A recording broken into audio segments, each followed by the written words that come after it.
Libraries Tasmania recognises the deep histories and cultures of the Aboriginal people of Lutruwita, Tasmania.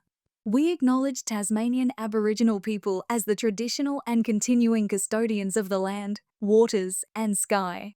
We pay respect to the elders, past and present, who hold the memories, traditions, culture, and knowledge of country. We extend our respect to all Aboriginal and Torres Strait Islander peoples, whose countries were never ceded.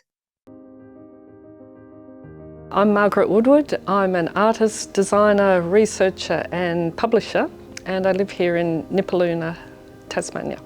My research background is essentially in communication design. So my PhD a number of years ago looked at the communication of natural and cultural heritage material and the design of that.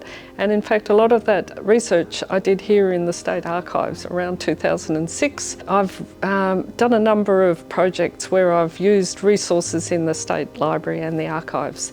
And I just think this is such a rich collection of material. And so I've always found this to be a really rewarding place. I've used the archives in a number of creative projects, and so the opportunity to spend a whole year here with the support and to be able to have access to things that perhaps you wouldn't normally get access to, and to have the support financially also to create a work for the library just seemed like a fantastic opportunity. The initial hook that got me into the topic that I'm currently researching really came from a previous project that I worked on, which was looking at the history of mining in Tasmania. And during that process, I was looking at letters between mine managers, and I came across these letters that seemed to be written in code language, words that to me really caught my eye, but I didn't understand them because they're obviously written in code. And even next to it, it said code word.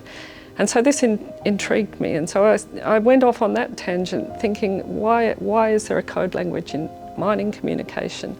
The Port Arthur code book is digitised and it's online, so I previously had only visualised it on the screen, but to be able to hold that artefact and to touch it and feel that that's been touched and handwritten, over around 200 years ago is quite remarkable, and to be able to flip through that as a book rather than scrolling through it on the screen also brings another very tangible dimension to it.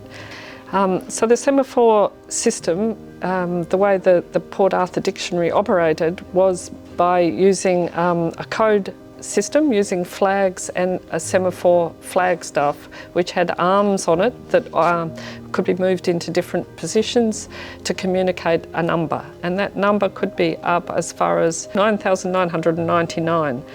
So the Semaphore Dictionary has 3,000 numbered entries. Some of those are words, some of them are phrases, and it meant that a very precise message could be communicated by constructing it essentially from the list of words and phrases in there.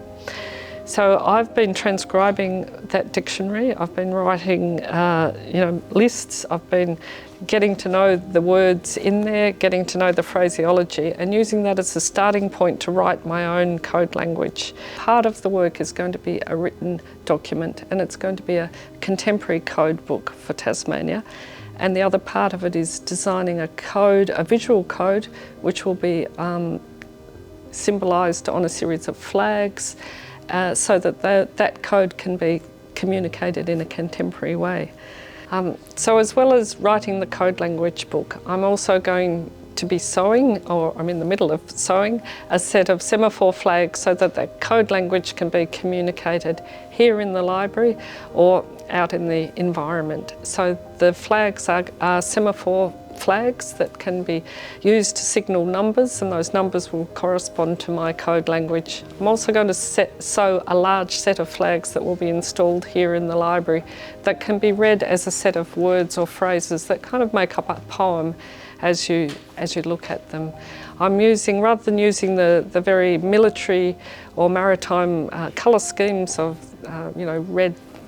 reds and blues and yellows, I'm using plant pigments and plant dyes from the natural environment or from things that I'm growing in my garden to dye the fabric to sew those flags. So again, the flags have a sense of place. They are coloured by the the plants and the minerals around us rather than being imported as a kind of a military colour system.